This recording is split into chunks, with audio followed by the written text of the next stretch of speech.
নমস্কার বন্ধুরা, Annapurna kitchen cook and daily লাইফে আপনাদের সবাইকে জানাই স্বাগতম। তো বন্ধুরা, আজ আমি আপনাদের সাথে শেয়ার করতে চলে আসলাম দই ঢ্যাঁড়সের রেসিপি।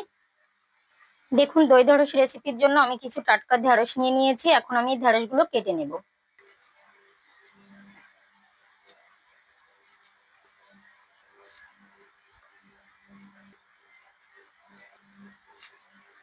তো একে একে আমি সব ঢ্যাঁড়স কেটে নেব। কড়াই গরম হয়ে আসছে, আমি এখন সাদা তেল দিয়ে দেবো ঢ্যাঁড়স করার জন্য।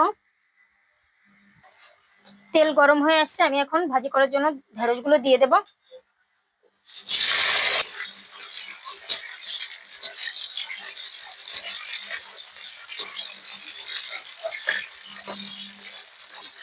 ঢ্যাঁড়স ভাজি করার ভিতরে আমি একটু স্বাদ মতো নুন দিয়ে দেবো।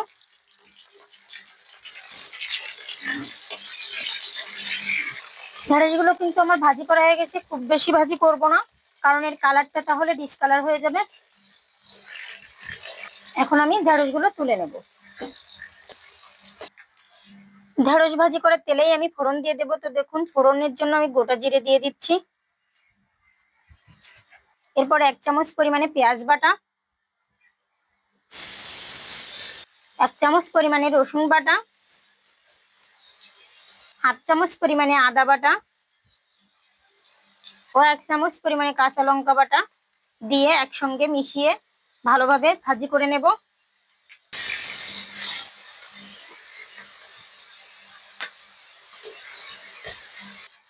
আদা পেঁয়াজ রসুনের কাঁচা গন্ধ চলে গেলেই আমি কালারের জন্য দেখুন শুকনো মরিচের গুঁড়া দিয়ে দেবো 1 চামচ পরিমাণে, দিয়ে মশলার সঙ্গে আবারও কষিয়ে নেব। 1 চামচ পরিমাণে হলুদ গুঁড়া দিয়ে দেব। আমি আবারও একটু স্বাদ মতো নুন দিয়ে দেব। নুন ও হলুদ মশলার সাথে ভালোভাবে মিশিয়ে নেব।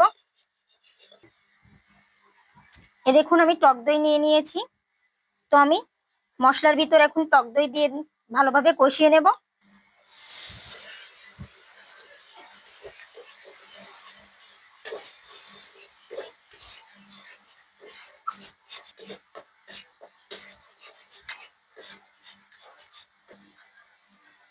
টক দই দিয়েছি বলে স্বাদটা ব্যালেন্স রাখার জন্য আমি চিনি দিয়ে দিচ্ছি 1 চামচ পরিমাণে। মশলাটা যাতে পুড়ে না আসে সেজন্য আমি একটু জল দিয়ে দেব।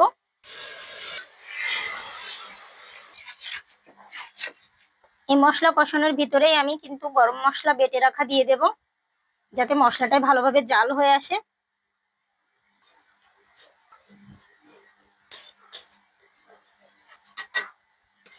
এই মশলা কষানোর সাথেই আমি ঢ্যাঁড়সগুলো দিয়ে আবারও একটু কষিয়ে নেব।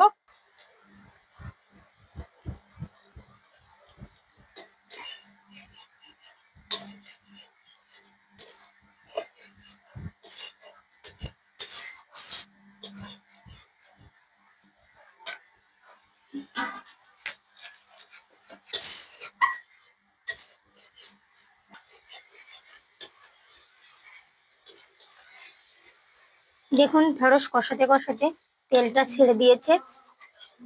এখন আমি ঝোলের জন্য পরিমাণ মতো জল দিয়ে দেব।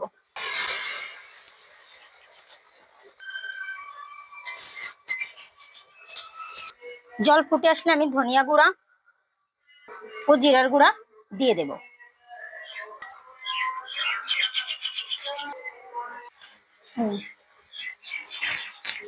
তো দেখুন, দই ঢ্যাঁড়সের রেসিপি হয়ে আসছে, আমি কিন্তু এখন নামিয়ে নেব।